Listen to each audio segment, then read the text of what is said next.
Yes, dear.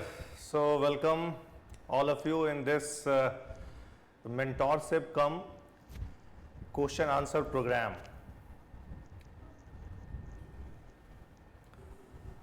So, today's topic is related to your modern world history. Today's topic is related to your what? Modern world history. So let me first start this topic with what? With the previous year question paper.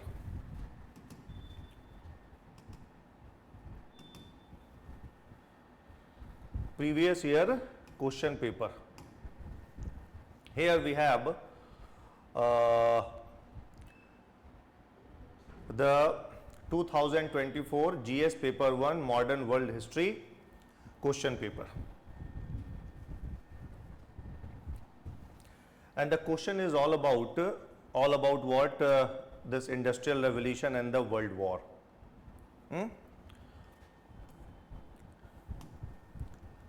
2013 was the year when UPSC changed the syllabus. Before 2013, normally there were only two paper in GS mains examination, GS paper 1, GS paper 2.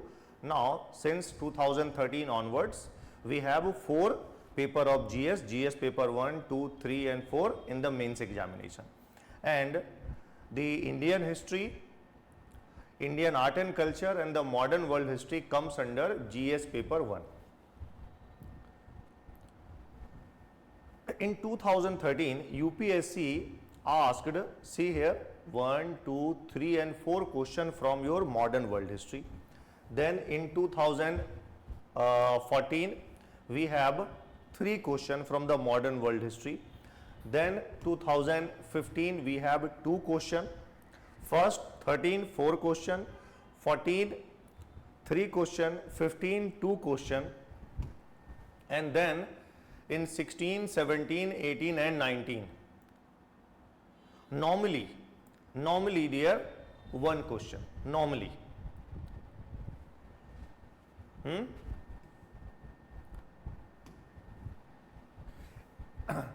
2020, UPSC had not asked a single question from this part, that is from the modern world history. 2021 we have 1 question, 2023 we have 1 question, and then in 2024 we have 2 question from the modern world history. So on an average, what you can expect, 1 or 2 question you may expect from this segment, that is from the modern world history.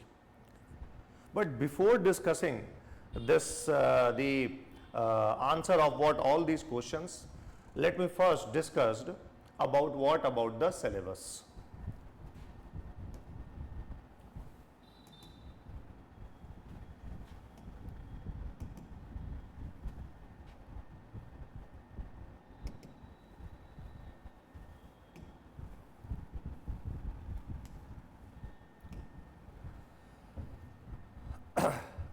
This is the syllabus of modern world history defined by the UPSC. But if you will go through this whole syllabus, automatically you will come on to the conclusion that UPSC had not defined the syllabus of modern world history clearly. Why I am saying this? Just see this. See, UPSC wrote what? Ki history of the world will include events from the 18th century such as industrial revolution, world wars, redrawal of national boundaries, colonization, decolonization, political philosophies like capitalism, socialism and communism, their forms and effect on the society. Focus on what? This word, such as. It means here UPSC mentioned only few topics related to your modern world history. UPSC may ask question from what other important topics of the modern world history, like you have seen. See in 2013 UPSC has asked a question from the American War of Freedom. American War of Freedom.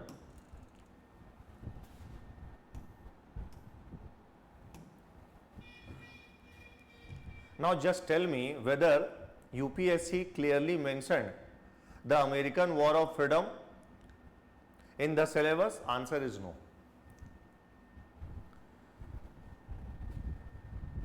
So once you started the preparation of modern world history, the first thing that you must do is what?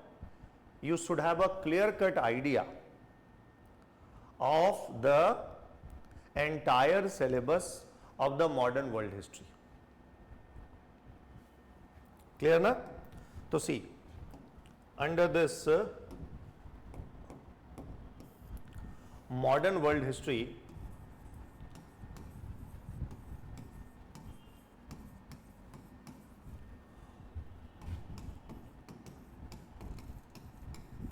what you all have to read, what you all have to cover. The first is industrial revolution. Hindi में क्या बोलते हैं इसको? औद्योगिक क्रांति. Industrial revolution. The second is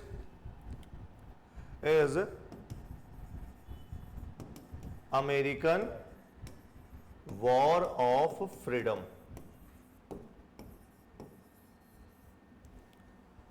Now just tell me whether you all are fully aware about the syllabus of modern world history defined by UPSC.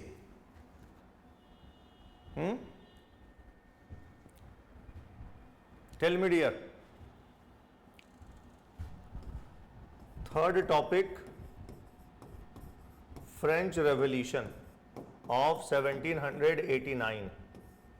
France की क्रांति 1789. American war of freedom, अमेरिकी स्वतंत्रता संग्राम. उसके बाद और क्या जानना होगा आप लोग को? तो then world wars, world war first, world war second, यानी विश्व युद्ध. उसके बाद rise of totalitarian states where mainly in Europe, यानी यूरोप में सर्वसत्तावादी राज्यों का उदय. Totalitarian states. Under this topic you all have to study about the Hitler and the Mussolini. Now let me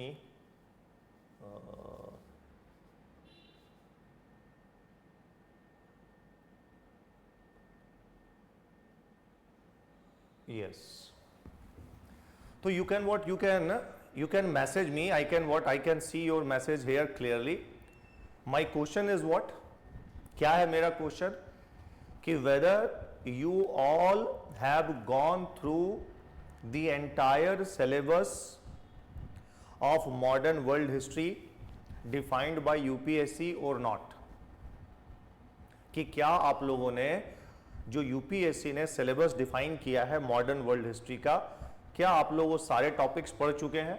no. कुछ लोग कह रहे हैं नो, कुछ लोग कह रहे हैं यस. जो लोग नहीं वो सारे टॉपिक्स कवर किए उनको ये टॉपिक्स मालूम होना चाहिए. क्यों मालूम होना चाहिए? Because UPSC has not clearly defined the entire syllabus of modern world history, है ना? अच्छा, उसके बाद और क्या जानना है डियर? और क्या पढ़ना है आपको? और आपको पढ़ना है बोल्शेविक रेवोल्यूशन ऑफ रशिया या कम्युनिस्ट रेवोल्यूशन ऑफ रशिया, रूस की साम्यवादी क्रांति, यह भी आपको पढ़ना है। Then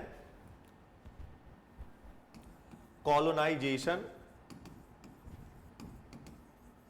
and decolonisation. और याद रखिएगा डियर, यूपीएससी का फेवरेट टॉपिक है कॉलोनाइजेशन और डी कॉलोनाइजेशन, ये याद रखना है। उपनिवेशीकरण और वी उपनिवेशीकरण is the most important topic related to your modern world history, है ना। अच्छा, और क्या पढ़ना है आपको? देन द कोल्ड वॉर, शीत युद्ध, कोल्ड वॉर पढ़ना है। एडिशनल रीडिंग में क्या पढ़ सकते हैं आप? एडिशनल रीडिंग में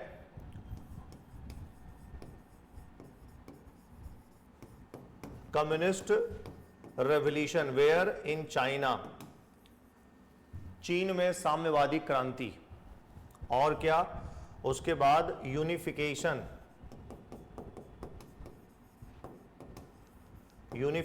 ऑफ इटली एंड जर्मनी,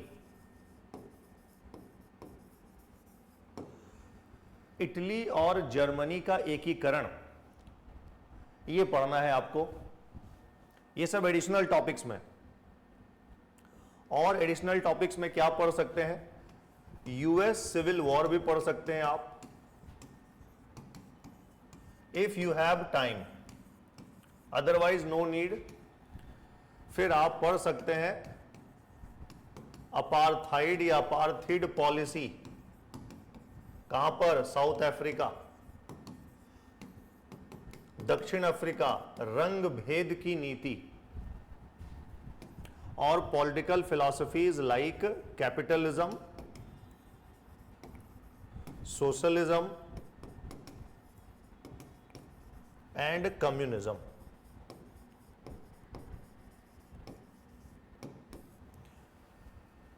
ये आपको पढ़ना है, इतना सारा कुछ।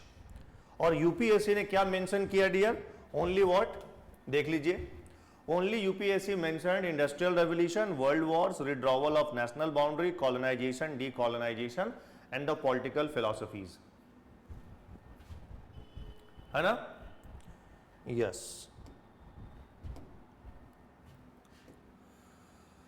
तो एंटायर फर्स्ट थिंग कि जब आप मॉडर्न वर्ल्ड हिस्ट्री का प्रिपरेशन स्टार्ट कर रहे हैं, you should focus first what? The entire syllabus. Second thing जो याद रखना है my dear, that is very very important for your preparation, कि that you must have a good command over NCERT, and apart from NCERT you should have, or rather you must have one notes. आपको NCERT पर अच्छा command होना चाहिए, है ना। NCERT old NCERT भी हो सकता है, न्यू NCERT भी, है ना। You are free to read the old NCERT related to the world history और the new NCERT related to the world history. तो good command. And the second, उसके बाद आपका एक नोट्स होना चाहिए, फिर उसका आप अच्छे से पढ़ाई करेंगे। सिलेबस कंप्लीट हो गया, पता चल गया आप लोग को।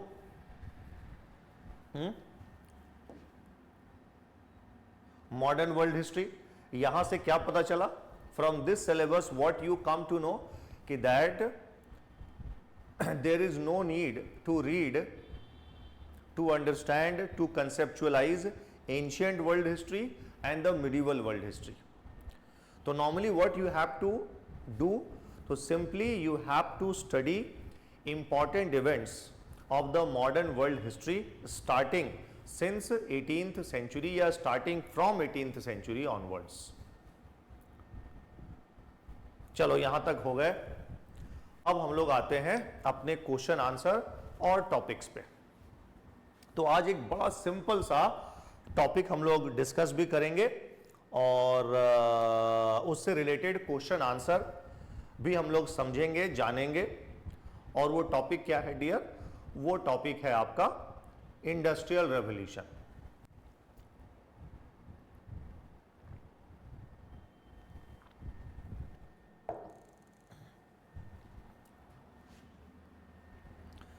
So our topic is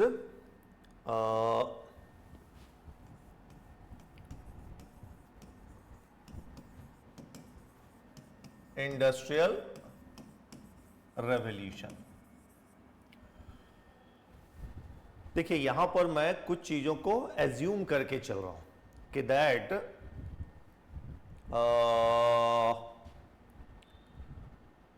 you all have the basic knowledge of all the important events of the modern world history starting from 18th century onwards। क्या मान के चल रहा हूं कि आप लोग के पास जो मॉडर्न वर्ल्ड हिस्ट्री के इंपॉर्टेंट इवेंट्स हैं उससे रिलेटेड आप लोग के पास एक अंडरस्टैंडिंग है, एक बेसिक नॉलेज है। मान लो आपको यही टॉपिक कवर करना है, व्हाट? Industrial revolution. तो आप टॉपिक कैसे कवर करेंगे? Meaning of the industrial revolution, then second, why industrial revolution first of all took place in Britain, why first of all industrial revolution first of all took place in Britain,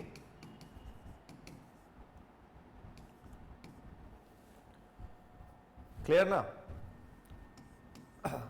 Then the spread, here you must study about the industrial revolution that took place in Japan, that took place in USSR, that took place in USA, और last one is the impact of the industrial revolution। इतना कुछ आपको जानना होगा। अब topic को जानने के पहले जरा एक बार हम लोग क्वेश्चन पेपर देखते हैं कि इंडस्ट्रियल रेवोल्यूशन से यूपीएससी कैसा क्वेश्चन पूछ रहा है।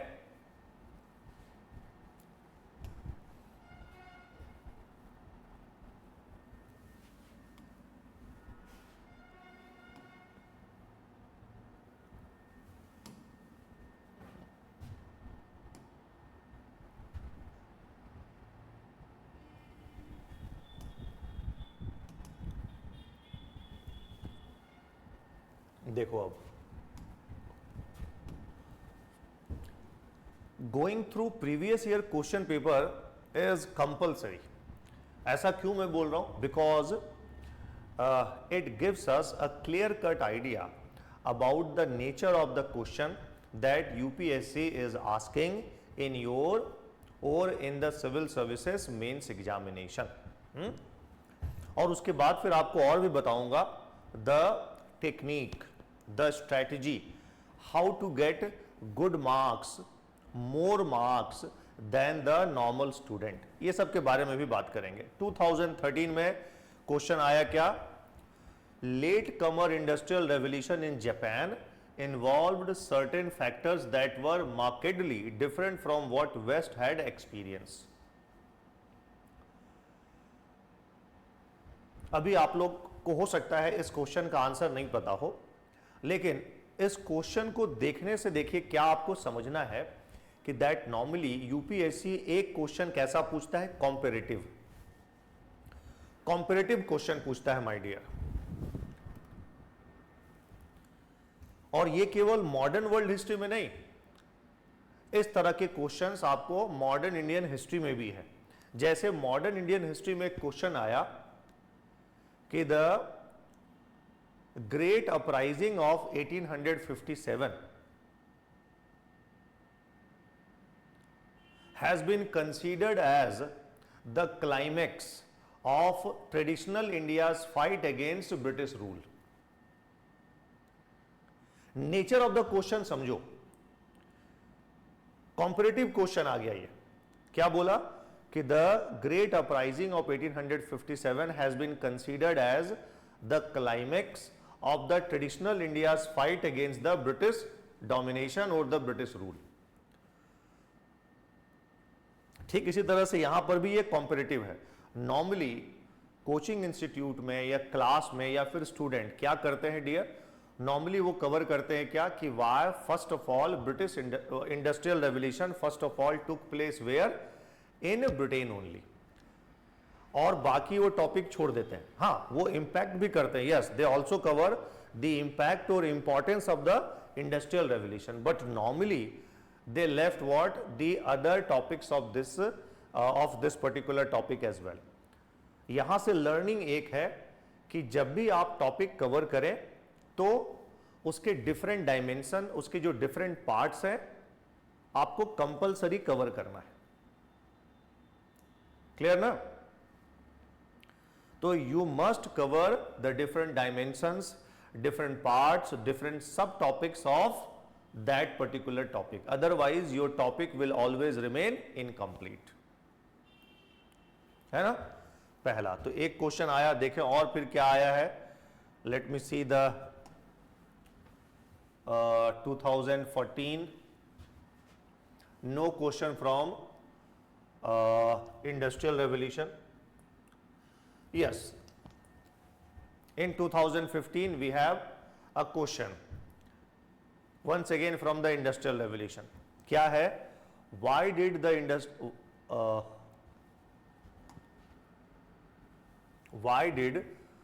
industrial revolution first occur in England? Discuss the quality of life of the people there during the industrialization. How does it compare with that in India at present? Once again comparative. पहले वहां पर आपको बताना है क्या, the quality of life, उसके बाद फिर देन आपको कंपेयर करना है इंडिया के साथ। Second question related to your industrial revolution.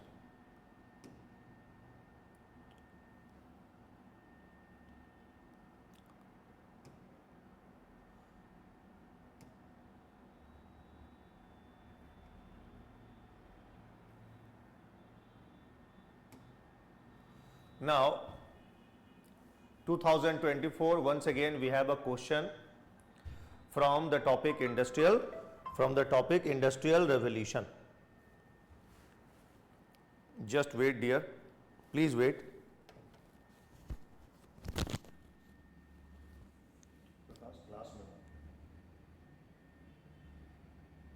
बस 1 घंटे में 9:40 में छोड़ फिर करते हैं।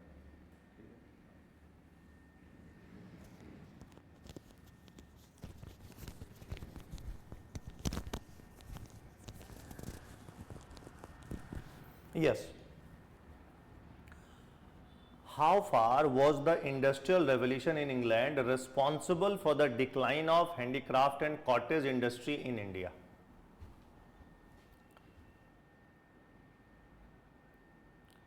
तो आपको एक ये सब क्वेश्चन पेपर जब आप देख रहे हैं ना तो आपको एक आइडिया मिल रहा है। एक और आइडिया आपको देने जा रहा हूं। ये क्वेश्चन देखो क्या किया। This question linked what the modern world history with your modern Indian history। so दूसरा लर्निंग क्या हुआ by going through the previous year question paper कि जब भी आप मॉडर्न वर्ल्ड हिस्ट्री पढ़े my dear always try to find out कि वो जो टॉपिक आपने पढ़ा, the topic that you have read, that you have finished, क्या उस टॉपिक का कोई कनेक्शन है with your modern Indian history और not. If there is a connection kindly go through that connection, kindly try to find out, है ना, the connection compulsory है। कैसे, अभी इसको एक और आपको मैं क्वेश्चन दिखाता हूं तो आपको पता चलेगा।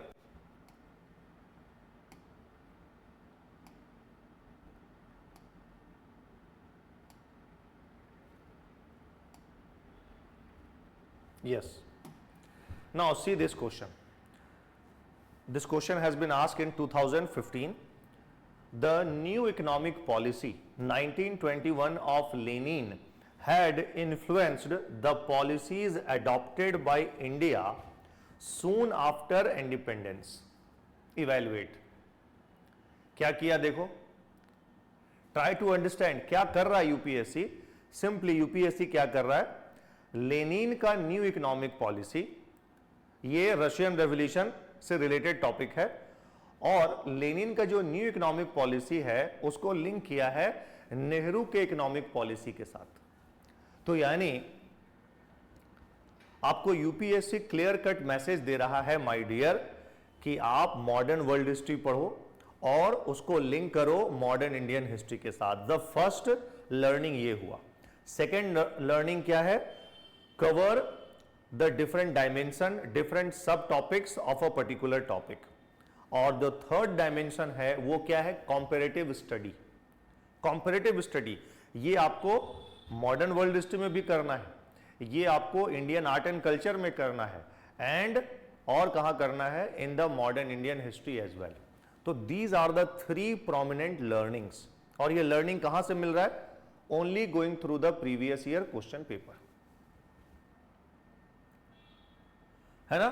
चलो अब थोड़ा सा आपको एक दो टॉपिक जो पार्ट है ऑफ दिस इंडस्ट्रियल रेवोल्यूशन, ये थोड़ा सा डिस्कस करते हैं हल्का फुल्का, और डायरेक्टली हम लोग आते हैं कहां पे, क्वेश्चन पेपर पे.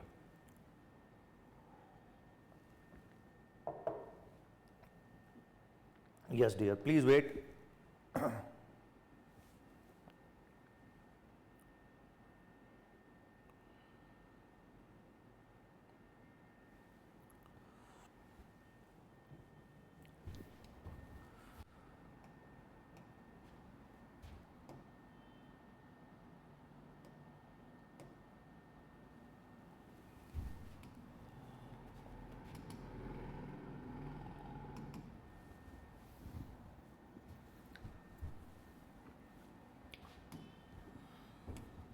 तो माय डियर, क्या है industrial revolution, what is the meaning of what the industrial revolution. तो see, British economy between 1750 to 1850, 1750 to 1850, clear ना, underwent great changes, that is from agrarian, rural and cottage industry to one dominated by factory system and machine manufacturing. And these changes were so extensive in nature that for them the term industrial revolution has been used.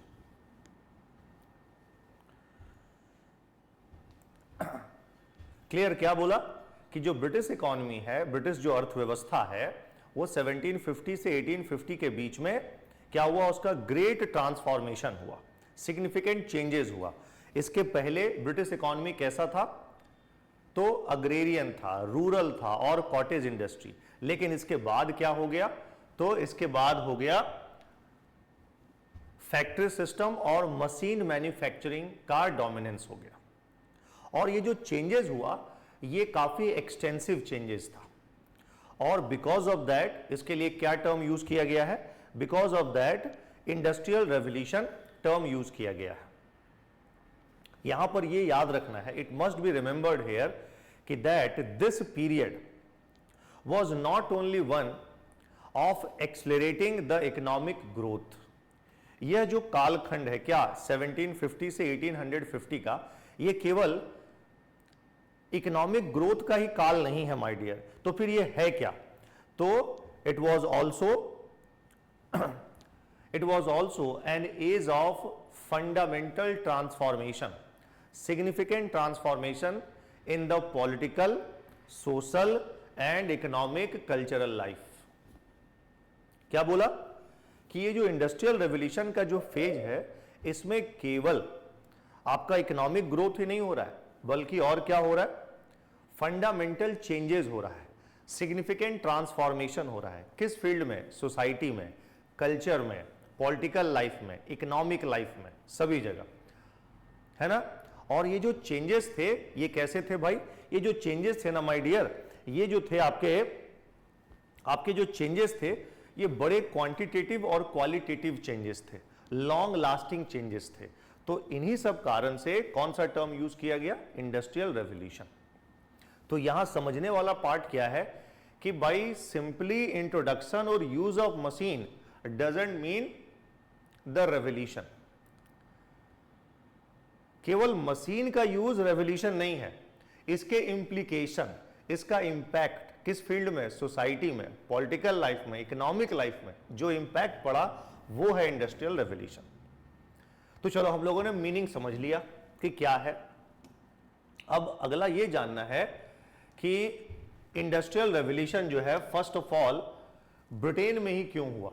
देखो फिर से आया कॉम्पैरेटिव question, आपको आ सकता है, in fact question आया भी है कि why first of all industrial revolution took place in Britain. Comparative है, 99.9% स्टूडेंट क्या लिखेंगे कि ब्रिटेन में इंडस्ट्रियल रेवोल्यूशन का क्या फैक्टर है वो बता देंगे, लेकिन जो एक अच्छा स्टूडेंट होगा जिसके पास एक कॉमन सेंस होगा वो स्टूडेंट क्या लिखेगा कि यस ब्रिटेन का जो फैक्टर है वो तो लिखेगा, फिर why industrial revolution first of all not taken place in France, in Germany and in India, तब आपका आंसर कंप्लीट होगा। समझना क्या बोल रहा हूं, क्वेश्चन आएगा या फिर देखो क्वेश्चन आया भी है,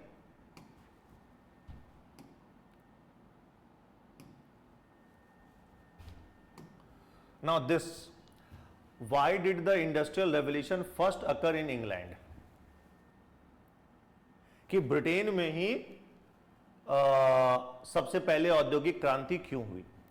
तो इसका एक एस्पेक्ट क्या होगा कि ब्रिटेन में कौन कौन सा फैक्टर था, लेकिन इस क्वेश्चन का दूसरा एस्पेक्ट भी है, और वो क्या है भाई, वो है कि फ्रांस में, जर्मनी में या इंडिया में इंडस्ट्रियल रेवोल्यूशन क्यों नहीं हुआ, है ना।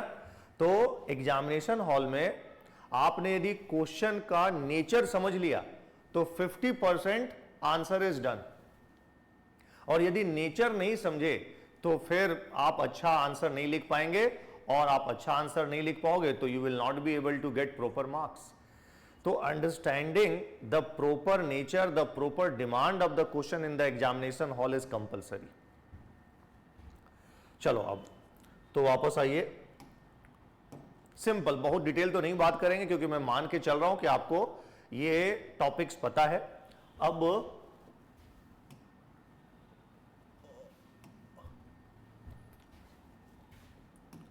अब डियर ब्रिटेन में ही इंडस्ट्रियल रेवोल्यूशन क्यों हुआ, तो because of certain political, geographical, social, economic and cultural factors. जैसे देखिए एग्रीकल्चर रेवोल्यूशन हुआ, वहां पर क्या हुआ, एग्रीकल्चर रेवोल्यूशन में इनक्लोजर मूवमेंट हुआ, यूज ऑफ मॉडर्न टेक्नोलॉजी हुआ और क्रॉप रोटेशन हुआ।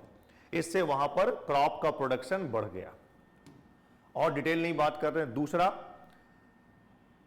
raw materials, particularly the two important raw material, the staple material required for industrial revolution, one is the coal and the second one was the iron ore, were available plentifully where in Britain। जो औद्योगिक क्रांति के लिए, mechanisation के लिए जो दो important raw material या कच्चा माल चाहिए, कोयला और आयरन ओर, दैट इज लॉ अयस्क, ये दोनों अवेलेबल था प्लेंटीफुली वेयर इन ब्रिटेन। फिर देखिए कैपिटल चाहिए, पैसा चाहिए, तो पैसा कहां से आया ब्रिटेन के पास, तो Britain focused on what, on overseas trade, number 1, and Britain also established colonies. तो कॉलोनीज से इसको रिसोर्स मिला और ओवरसीज ट्रेड से इसको क्या मिला, रिसोर्स मिला। तो ब्रिटेन के पास रिसोर्स भी अवेलेबल है, कैपिटल भी अवेलेबल है। और इसी टाइम, ठीक इसी टाइम ब्रिटेन में क्या स्टैब्लिश हो रहा है, financial institution, bank of England establish हुआ, रीजनल बैंक्स स्टैब्लिश हुआ।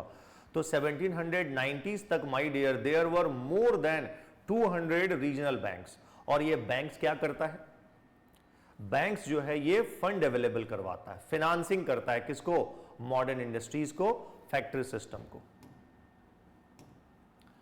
फिर इंफ्रास्ट्रक्चर, तो ब्रिटेन का सोशल और इकोनॉमिक इंफ्रास्ट्रक्चर वाज परफेक्ट बोल सकते हैं। रोड, रेलवे और कैनाल, रोड है, रेलवे है, कैनाल है और एजुकेशन सिस्टम है। तो देखिए क्या हो रहा है। ब्रिटेन एक आइलैंड नेशन था, इसका कोस्ट लाइन कैसा था, इंडेंटेड कोस्ट लाइन है, हार्बर्स है, रिवर्स है, ऑल द रिवर्स, जितने भी मेजर रिवर्स हैं ये सब कहां पहुंच रहे हैं, सी तक पहुंच रहे हैं। और मेजर रिवर्स को इंटरकनेक्ट कर दिया गया कैसे, कैनाल्स के थ्रू। इनफैक्ट 18th सेंचुरी में ब्रिटेन में हुआ कैनाल रेवोल्यूशन। जितने भी प्रोमिनेंट रिवर्स थे, प्रोमिनेंट अर्बन एरियाज हैं, all were interconnected with the canals. ठीक है। उसके बाद इसी 18th सेंचुरी में there was a Scottish engineer, उसका नाम था McAdam. He developed concrete road. और 19th सेंचुरी में we have what, we have the railway. First railway कहां आया, ब्रिटेन में। तो इंफ्रास्ट्रक्चर का क्या रोल है इंडस्ट्रियलाइजेशन में, आप लोग को पता ही होगा। ये एक कैटलिस्ट का रोल प्ले करता है। यदि आपका इकोनॉमिक इंफ्रास्ट्रक्चर प्रॉपर है, road, railway and the canals, तो उससे क्या होगा, इजीली रॉ मटेरियल आप कहां पहुंचा सकेंगे, to the factory and the finish good to the market. Now यहां का सोशल इंफ्रास्ट्रक्चर, तो सोशल इंफ्रास्ट्रक्चर भी यहां अच्छा था, सामाजिक आधारभूत ढांचा भी अच्छा है। यहां के लोगों के पास कुछ फंडामेंटल राइट्स है। 1688-1689 ब्रिटेन में लाया गया बिल ऑफ राइट्स, और वहां के सिटीजन्स को क्या मिला, freedom of press, freedom of speech. Scientist जो थे they were promoted, they were encouraged for experimentation. और लोगों के पास फ्रीडम है, क्या डियर, क्या फ्रीडम है, कि they can express their views freely. अब आप सोचो कि ब्रिटेन में ही उतने साइंटिस्ट क्यों आ रहे हैं, तो उसके पीछे मल्टीपल रीजन्स तो है, बट एक प्रोमिनेंट रीजन्स क्या था, they had fundamental rights.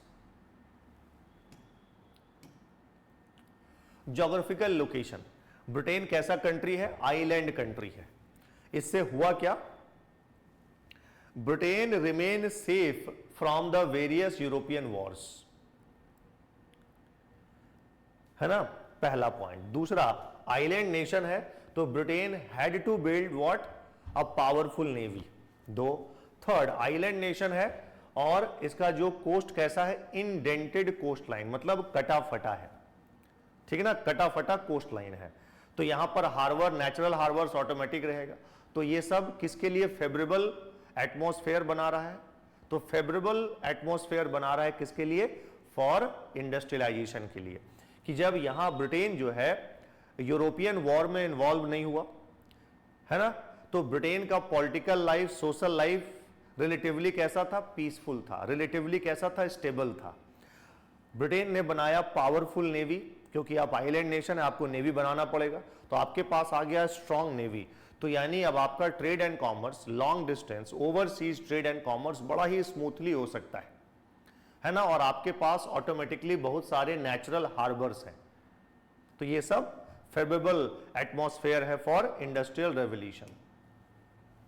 Colonies, अब चाहिए ब्रिटेन को मार्केट, तो ब्रिटेन के पास क्या है भाई, ब्रिटेन के पास है कॉलोनीज, जो इनका कैसे काम करेंगे, मार्केट के फॉर्म में, जो किसको कंज्यूम करेगा, ब्रिटेन के मैन्युफैक्चर्ड गुड्स को। और लास्ट में आया क्या, इन्वेंशन। जैसे देखिए यहां पर है, जॉन के ने क्या इन्वेंट किया, फ्लाइंग शटल। उसके बाद देखो जेम्स हारग्रीव्स ने क्या डेवलप किया, स्पिनिंग जेनी, है ना, स्पिनिंग जेनी। उसके बाद पावर लूम, ये कौन डेवलप कर रहा है, तो एडमंड कार्टराइट। और ये जो स्पिनिंग जेनी है, पावर लूम है, इसका यूज कहां है, इन द टेक्सटाइल इंडस्ट्री। समझ गए। तो देखो थोड़ा सा आपको मैंने बताया, क्या थोड़ा सा बताया आपको कि इंडस्ट्रियल रेवोल्यूशन ब्रिटेन में क्यों हुआ। अब इसका दूसरा पार्ट है कि फ्रांस में क्यों नहीं हुआ, जर्मनी में क्यों नहीं हुआ, इंडिया में क्यों नहीं हुआ। तो आप लोग मुझे बताइए कि why industrial revolution first of all did not take place in India.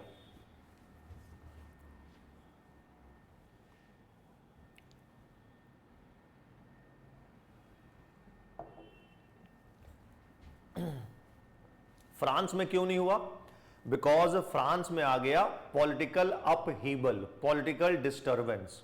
Germany में क्यों नहीं हुआ? Because Germany at that time was not a unified nation, rather Germany was divided into so many small kingdoms. Yes, Anjali का answer correct है, because of the political condition. Simply आपको एक line लिखना था कि India became the victim of British colonization. India किसका victim हो गया? ब्रिटेन के औपनिवेशीकरण का विक्टिम हो गया, इसलिए यहां पर इंडस्ट्रियल रेवोल्यूशन नहीं हो पाया। अदरवाइज इंडिया के पास रॉ मटेरियल था, India itself was a vast market, तो भी नहीं हो पाया। क्यों नहीं हो पाया? क्योंकि हम लोग किसके कॉलोनी बन गए? ब्रिटेन के कॉलोनी बन गए। अब आइए थोड़ा एक दो जरा इसका कुछ इंपैक्ट देख लें। तो देखिए क्या इंपैक्ट होने वाला है। दो नया क्लास सामने आया, एक है इंडस्ट्रियलिस्ट और दूसरा है industrial worker. Industrialist lavish life और industrial worker pathetic life, miserable life, क्योंकि उनका वर्किंग आवर्स ज्यादा है और उनके वेजेस कम थे, है ना। वेजेस इतना कम था कि उनकी वाइफ को भी काम करना पड़ता था, वेजेस इतना कम था कि उनके बच्चों को भी काम करना पड़ता था। यहां से क्या प्रॉब्लम आया? चाइल्ड लेबर का प्रॉब्लम आया। Even children below 5 years they had to work in a factory in a very unfavorable, unhygienic condition। और फिर यहीं से आया कि जब आप अनफेवरेबल, अनहाइजेनिक कंडीशन में काम करेंगे तो आप इन्फेक्ट होंगे वेरियस डिजीजेस से। तो इसलिए जो मोर्टेलिटी रेट होगा किस में? बच्चों में, चाइल्ड में और इंडस्ट्रियल वर्कर में वेरी हाई होगा।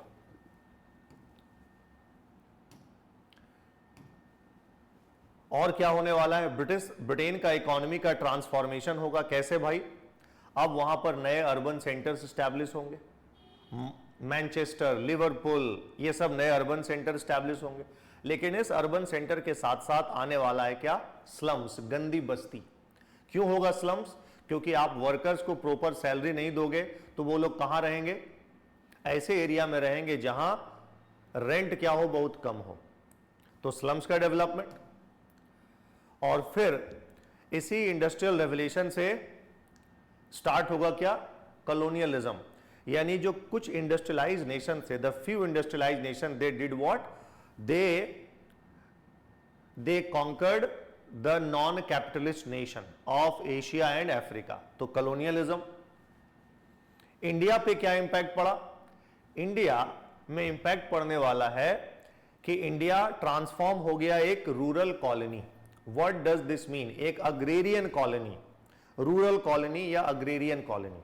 अग्रेरियन कॉलोनी का मतलब होता है कि a colony that is designed to consume the manufactured goods and to supply the raw material. तो अब ब्रिटेन से मैन्युफैक्चर्ड गुड्स कहां आ रहा है? इंडिया। और यहां से रॉ मटेरियल कहां जा रहा है? Towards the Britain. तो इंडिया का ट्रांसफॉर्मेशन कैसे हो गया? अग्रेरियन कॉलोनी में। और हमारा जो कॉटेज इंडस्ट्री था माय डियर, जो हमारा फ्लरिश्ड, थ्राइविंग कॉटेज इंडस्ट्री था, हैंडीक्राफ्ट इंडस्ट्री था, ये डिक्लाइन कर गया। मैं बहुत डिटेल नहीं बता रहा हूं, थोड़ा थोड़ा बता रहा हूं। फिर ब्रिटेन में स्टार्ट हुआ क्या? Parliamentary reform. क्यों रिफॉर्म स्टार्ट होगा? अब ज्यादा पैसा किसके पास आ गया है? तो आंसर इज द इंडस्ट्रियलिस्ट। उनके पास क्या है? They had the wealth. But before industrial revolution British parliament was dominated by the feudals. तो जब आपके पास पैसा आता है, when you have the money, तो आप क्या करते हैं? आप कोशिश करते हैं कि अब हमको पॉलिटिकली पावरफुल होना चाहिए। तो these industrialist of Britain, they started a reform movement known as parliamentary reform movement. They pressurize their government to introduce parliamentary reform and ultimately they were successful, है ना। चलो, तो कुछ हम लोग थोड़ा सा बात कर लिए। अब बस हम लोग आते हैं कहां पर? क्वेश्चन आंसर पे। ये बड़ा इंपॉर्टेंट पार्ट है डियर।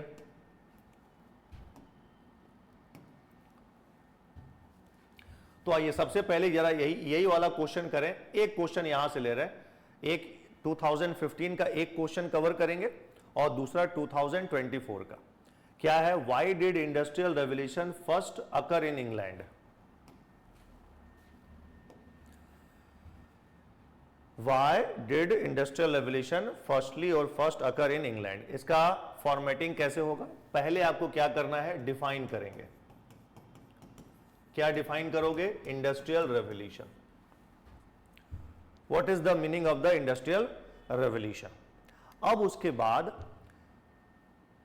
एकदम दिमाग में फिट कर लो कंपल्सरी कि that in each and every answer you all have to use graph और मैप और फ्लो चार्ट। ग्राफ, मैप और फ्लो चार्ट। तो industrial revolution where in Britain, आप इसका एक फ्लो चार्ट या ग्राफ बना सकते हैं। Raw material,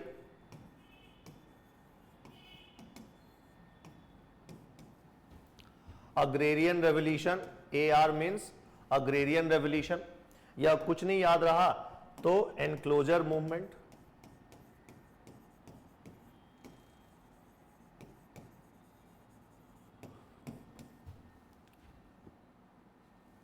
then proper infrastructure,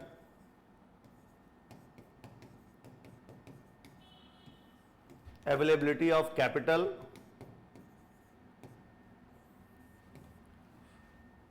then we have availability of market, and then the favorable geographical factor,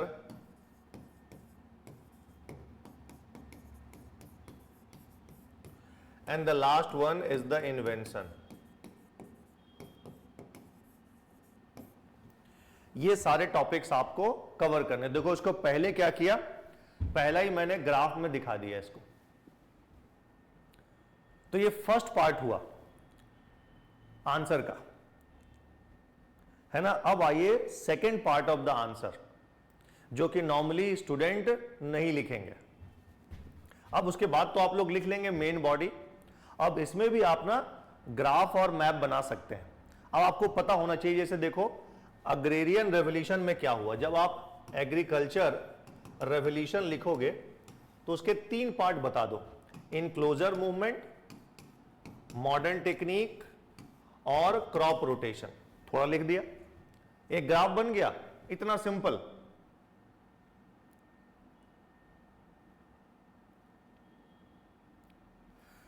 अब रॉ मटेरियल में देखो मैं कैसा ग्राफ बनाऊंगा। Coal, iron ore, staple material for industrial revolution. ये ग्राफ बन गया मेरा।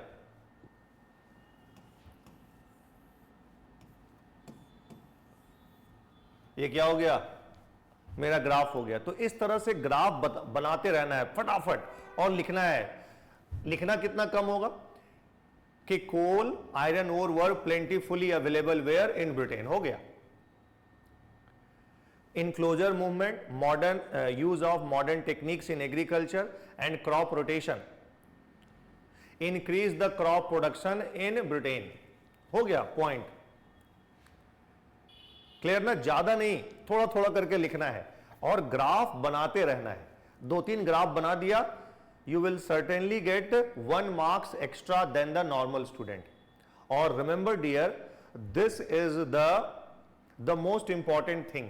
यदि आपको टॉप 50 में आना है तो you must make graph, use graph, draw graph and map as well. अब आते हैं, मैटर तो लिख देंगे आप। उसके बाद आओ इसका सेकेंड पार्ट कि why industrial revolution did not take place in France, why not in Germany and why not in India। यदि इसको एक लाइन में लिख दिया कि France was a rich country but had to face political upheaval, Germany was not unified while India became the victim of British colonization। तब आपको extra marks मिलेगा ही मिलेगा। अब देखो, अब आ जाओ कंक्लूजन क्या होगा। इंट्रोडक्शन तो आपने लिख लिया यहां पर कि सिंपली आपने इंडस्ट्रियल रेवोल्यूशन को डिफाइन कर दिया। अब रिमेंबर माय डियर, रिमेंबर कि if the question is about causes, then simply you can write impact or long term impact or importance in what, in the conclusion। तो यदि सिर्फ question क्या रहता, केवल इतना ही, why did industrial revolution first occur in England, केवल इतना क्वेश्चन, तो इसका कंक्लूजन आप क्या लिखते, कंक्लूजन आप इसके इंपैक्ट से लिख देते कि therefore from the above discussion it is clear कि Britain became the first industrialized nation and industrial revolution of Britain made Britain economically and politically the most powerful nation in the world. That's it. यानी किससे मैंने end किया dear, impact से, long lasting impact से। तो always remember if the question is about the causes, तो आप conclusion में क्या लिख सकते हैं, इंपैक्ट। ये क्वेश्चन आपका क्लियर हो गया।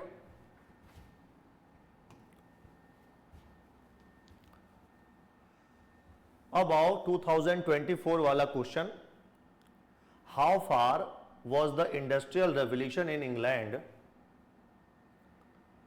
how far was the industrial revolution in England responsible for the decline of handicraft and cottage industry in India?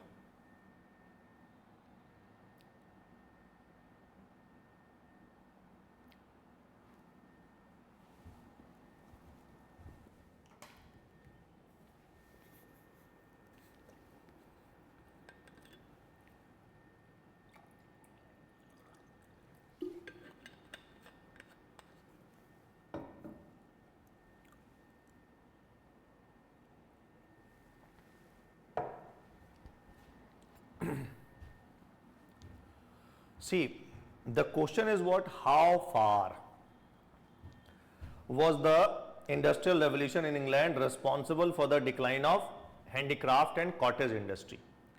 देखो, जब भी ऐसा रहे ना ये की वर्ड और trailing word, how far, evaluate, तो इसका मतलब है, याद रखना, your answer should not be one sided. You must write the second dimension of the topic as well. One sided नहीं होना चाहिए। वैसे भी आपका आंसर कभी भी वन साइडेड नहीं होना चाहिए। आपको जो उस आंसर का जो सेकेंड साइड है, जो सेकेंड एस्पेक्ट है, यू मस्ट ऐड। अब इस क्वेश्चन का ड्राफ्टिंग क्या होगा, simply first of all define industrial revolution,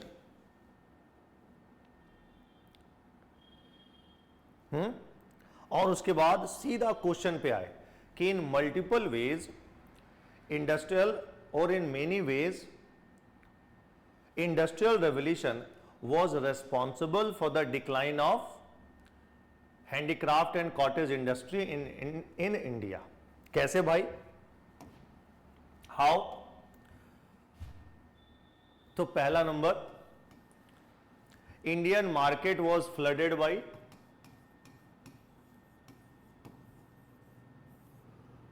by cheap British manufactured goods. Number 1 point. Number 2, British accelerated the export of raw materials from India.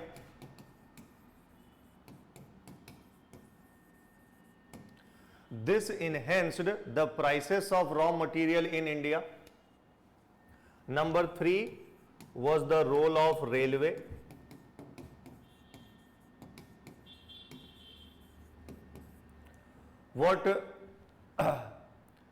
See, railway was also the product of British Industrial Revolution. So what railway did?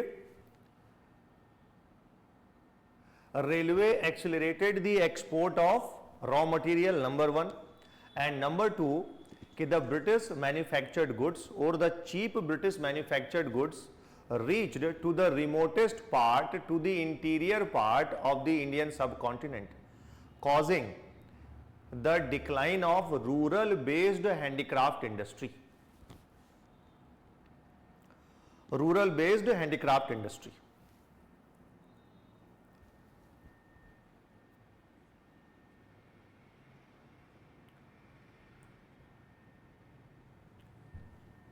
Clear?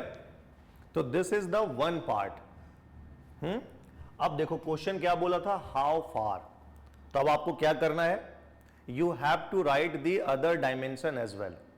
तो next part में आप क्या बताएंगे कि certainly British industrial revolution was responsible for decline of Indian handicraft industry, but it was not the only factor. It was not the only factor. There were other causes.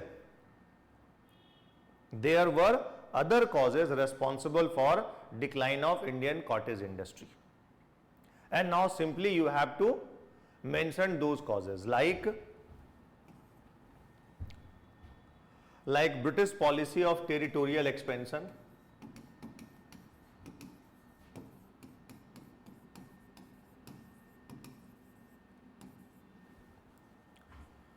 British policy of territorial expansion. क्या हुआ इसमें, तो Indian rulers were defeated and the defeat of Indian rulers shrinked the domestic market for India's cottage industry.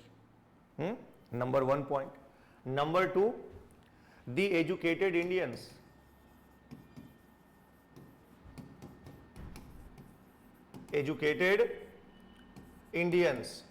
they preferred the cheap British manufactured goods. Educated Indians in 19th century and in 20th century, they preferred what? Not India's handicraft goods, rather they preferred the cheap British manufactured goods. Clear na? So if you will write like this, certainly you will get more marks, extra marks than the normal student. समझ रहे हैं आप लोग? अब देखो, अब आ जाएगा क्या इसका कंक्लूजन। कंक्लूजन क्या होगा, ये तो क्वेश्चन किससे है related dear, question is about the impact. देखिए nature of the question is about what the impact of the British industrial revolution. तो अभी आपने कंक्लूजन लिखना सीखा किसका, कि if the question is about the causes, तब तो कंक्लूजन लिखना बड़ा इजी है, क्या लिख दो, द इंपैक्ट। लेकिन if the question is about the impact, तो अब आप कंक्लूजन क्या लिखेंगे, तो आंसर है लॉन्ग टर्म इंपैक्ट। तो क्या हुआ लॉन्ग टर्म इंपैक्ट डियर इसका, कि the decline of handicraft and cottage industry transformed India as an agrarian colony. Long term impact, it transformed what? It transformed India as an agrarian colony, number one. और number two, आज के साथ link करने का कोशिश करो, try to link with what? With the current. यदि आज के साथ आप लिंक कर रहे हैं तब तो आपको और अच्छा मार्क्स मिलेगा। और आज के साथ कैसे लिंक करेंगे, and India is still facing what, India is still not able to overcome the negative impact of what, decline of cottage industry because of the British industrial revolution. क्या हम लोग आज भी कॉटेज इंडस्ट्री को पूरी तरीके से रिवाइव कर पाए हैं, आंसर है नो। और क्यों नहीं कर पाए, इसके पीछे मल्टीपल रीजंस है, but one reason is what, the British industrial revolution. तो देखिए आज के साथ मैंने लिंक कर दिया। तो अब मुझे लग रहा है कि आप लोग को थोड़ा सा आइडिया तो मिल गया होगा ना आंसर राइटिंग। तो now tell me if you have any kind of doubts. देखो मैंने इंट्रोडक्शन कंक्लूजन के बारे में आपको बताया, ग्राफ और मैप के बारे में बताया। इसके बाद भी आपके पास कोई डाउट्स है तो you can raise your queries.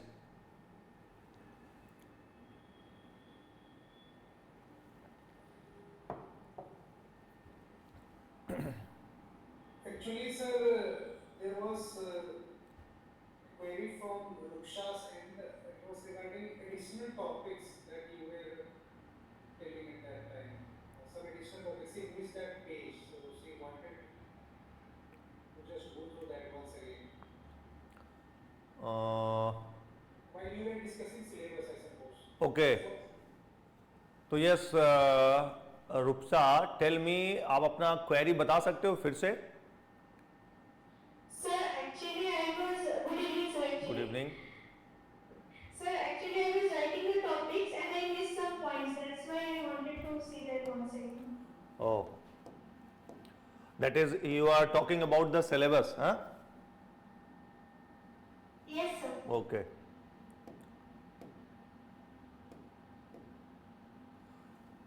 So this is the syllabus of the modern world history: Industrial Revolution, American War of Freedom, French Revolution of 1789. We have other French Revolution in 19th century as well, but normally no need to go through that topic. Simply focused on the French Revolution of 1789. Then World Wars, World War First, World War Two, rise of totalitarian states. Particularly here you have to read about the Hitler and the Mussolini. Then the Bolshevik Revolution or the Communist Revolution in Russia, colonization, decolonization, Cold War, Communist Revolution in China, unification of Italy and Germany,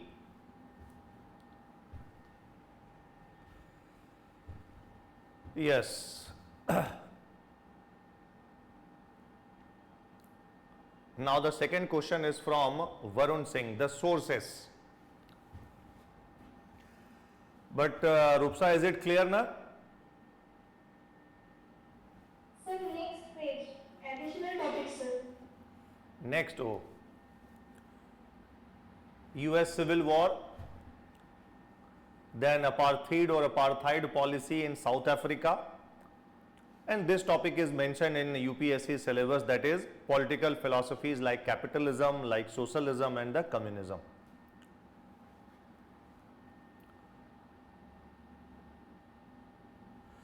Yes, Varun, so related to the sources, first, either you can read old NCERT written by Arjun Dev or the new NCERT. New NCERT, here I am talking about the sources. So new NCERT of class 9, class 10 and unit 4 of class 11. Class 9, class 10 and only the unit 4 of class 11. This is the first. And the second is what? The second is one good notes. Only one good notes. If you have no notes, no need to worry. I will provide a perfect notes related to your modern world history. But before reading the notes, you have to at least read 3 times, 4 times what the NCERT, because NCERT is all about your foundation, pillar. So your pillar should be very strong.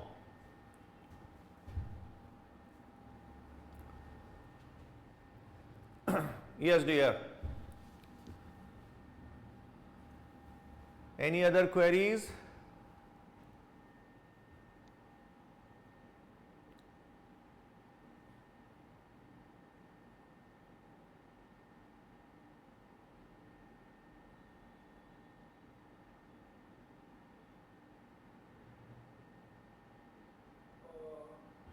If there isn't any query, then shall we end the session?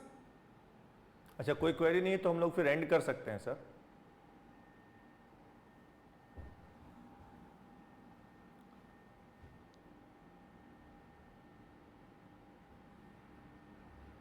See dear, normally when I want to start this topic modern world history, I start with what? Concept. Concept like what is a state, concept like what is nation, clear? Concept like what is government, concept like what is mercantilism, what is socialism, what is capitalism. So many times UPSC ask what concept related question in your prelims examination. Like 2 years before, UPSC has asked a question from what? From this topic, that is state. So number 1 point. Number 2,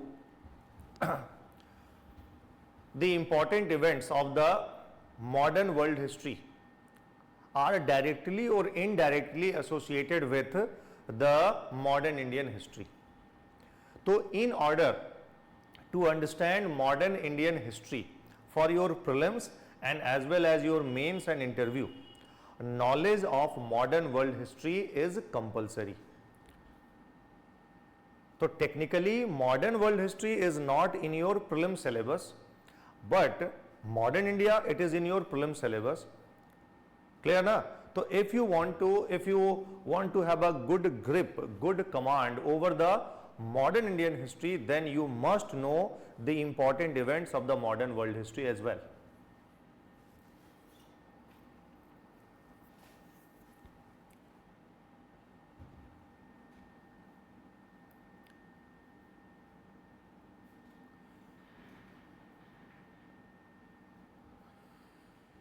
Yes. Any other question, dear? Sir, Yes.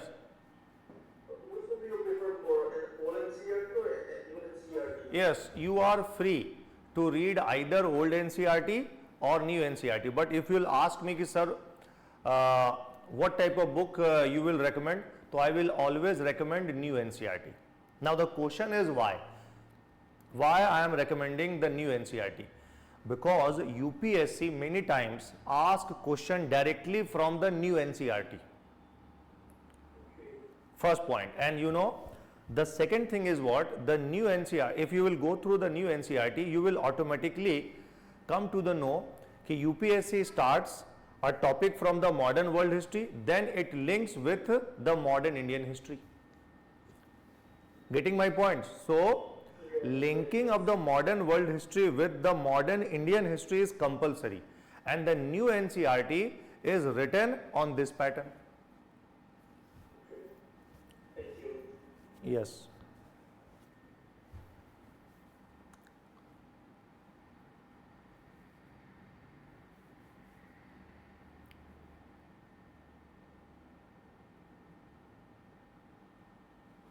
So yes dear, shall I end this session?